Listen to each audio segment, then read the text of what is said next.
quem tem uma bagagem literária com esse tipo de história, com esse tipo de personagem, não se impressiona muito, não. Com um político ladrão, mais do que não se impressionar, você não se deslumbra. Ah, tá. E as pessoas hoje se deslumbram muito. Você sabe que dentro da esfera humana ali há maldade também, há crueldade, né? E ele mostrava muito essa crueldade. Então, mesmo pessoas que aparentemente eram normais, elas tinham atividades no submundo e tal, que eram completamente incondizentes com aquela imagem que posava no dia a dia, sabe? Isso apareceu em muitas histórias dele. Mas eu não sei pra você, porque eu comecei a ler Rubem Fonseca muito novo.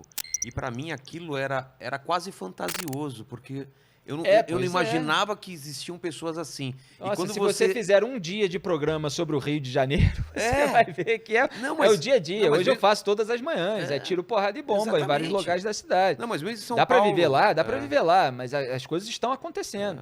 Aqui, ali e tal, tem facção criminosa lutando contra facção criminosa, tem gente cometendo barbaridade em determinado lugar. A realidade, eu acho que hoje em dia, os livros do Rubem Fonseca até tão defasados em relação à crueldade de hoje em dia, né? Porque é incrível como que...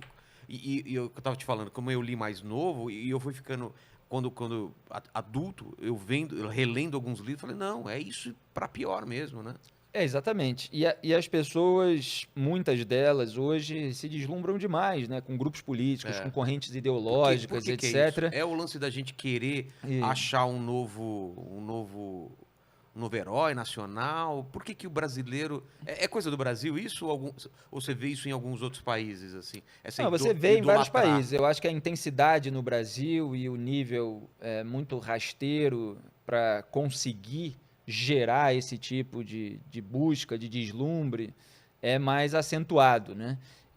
Tem vários elementos aí, várias nuances, várias questões que eu abordo nos meus artigos, nos meus comentários, mas se eu fosse citar uma, eu citaria o comportamento tribal, né? O senso de pertencimento que a pessoa passa a ter em relação àquele grupo de pessoas. Então, há vários elementos aí, outro talvez seja uma dificuldade de desenvolver uma capacidade de abstração. Então, tem muita gente que ela não consegue dissociar ideias e causas de pessoas e grupos. Quando você defende ideias, causas, certos fundamentos morais e tal, eles são aplicáveis independentemente dos grupos que o estão defendendo naquele determinado momento da história.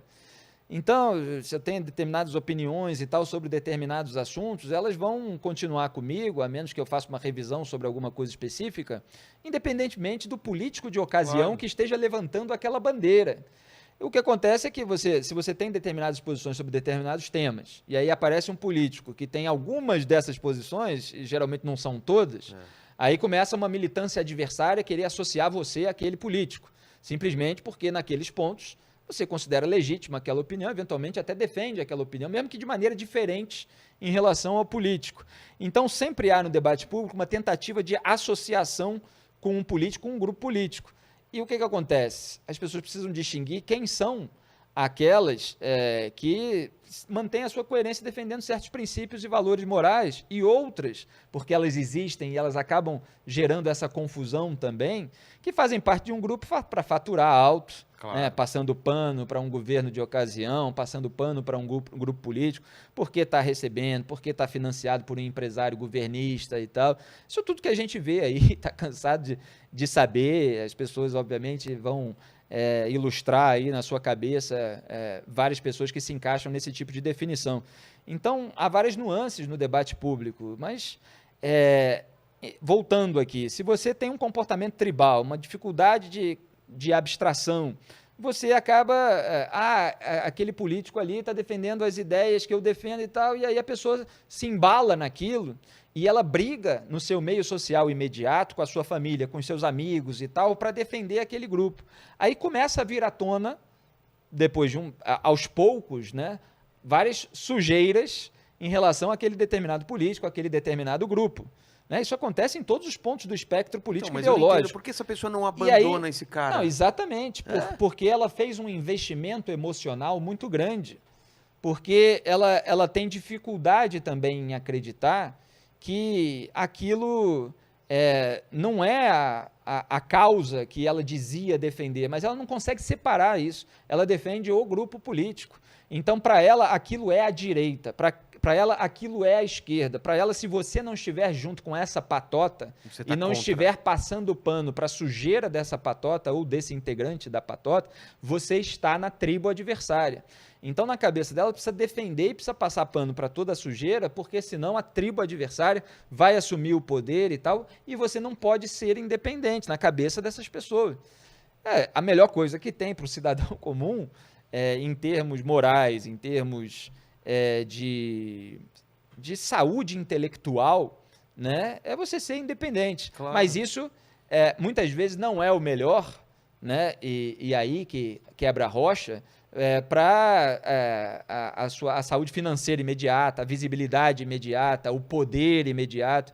Então, poder, dinheiro, visibilidade, muitos aí ficam buscando e cometendo um monte de sujeira para ter isso de uma maneira imediata. E eu me recuso completamente a ser cooptado nesse sentido, mesmo que se tenha perdas imediatas, reveses imediatos e tal. Quando você tem uma base, você mantém aquilo durante um tempo e você reconstrói qualquer coisa que você perdeu imediatamente. E muitas vezes até as pessoas olhando de fora, elas acham que você tem apego a determinado cargo, a determinado veículo, a determinado, sei lá, público, faixa salarial, público, alcance. Exatamente, tudo isso. Porque isso, quando querem te atacar... Eu tenho apego aos meus princípios morais e tal, não sei o que, isso tudo aí... Quando querem me atacar, e eu acredito que acontece isso com você também, sempre essa ameaça, vai perder seguidor, teu alcance diminuiu, como se a gente deixei de seguir, não vou mais seguir e tal, não sei o quê, como se...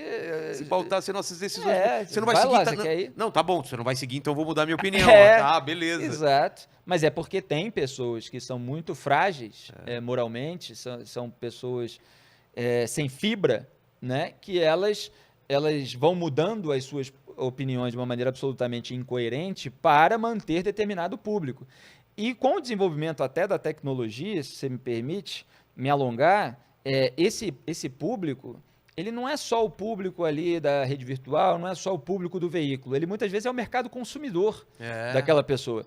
Então, aquele comentarista, ele não quer perder o mercado consumidor dele, para qual ele vende cursinho, para o qual ele vende livrinho, para o qual ele vende camisetinha, para o qual ele vende outros produtos dele, e tal, não sei o quê, que em si, né, você dá um curso e tal, quer dizer, não é uma coisa problemática. O problema é que certas pessoas elas vão, de uma maneira camaleônica, né, mudando ali os fundamentos daquilo que elas pareciam defender para afagar determinado público, que é o seu cliente.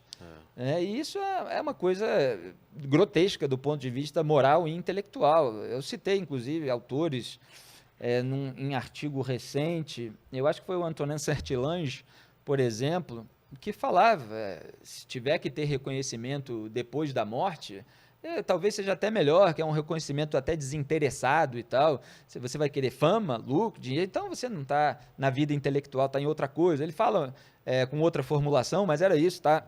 No meu artigo, talvez seja a reforma moral o nome desse meu artigo, justamente aquilo que eu acho que o Brasil precisa, porque se fala muito em reforma da Previdência, reforma tributária, reforma administrativa, todas elas precisam andar e o governo Bolsonaro atrasa todas elas também, embora fique sempre terceirizando as responsabilidades.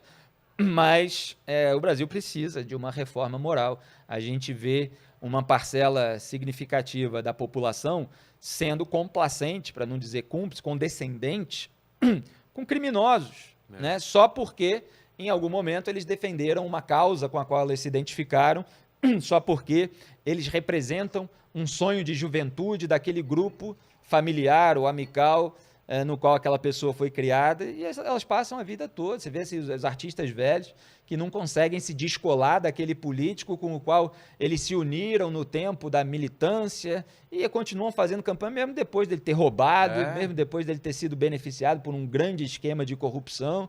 E agora você vê esquema de peculato em gabinete, aí vai um monte de vagabundo e fica passando pano como se não fosse desvio de dinheiro público. Então você tem isso em várias frentes. E quem é decente repudia tudo, que se dane, que é de esquerda, de centro, de direita. E aí é chamado de isentão. Aí eles tentam criar a militância que tem uma sujeira para varrer para debaixo do tapete, eles tentam fazer chacota da independência alheia, né? Como se você pertencer a uma tribo fosse a atitude moralmente elevada e você ser independente não, né? E tentam dar a isso um tom pejorativo.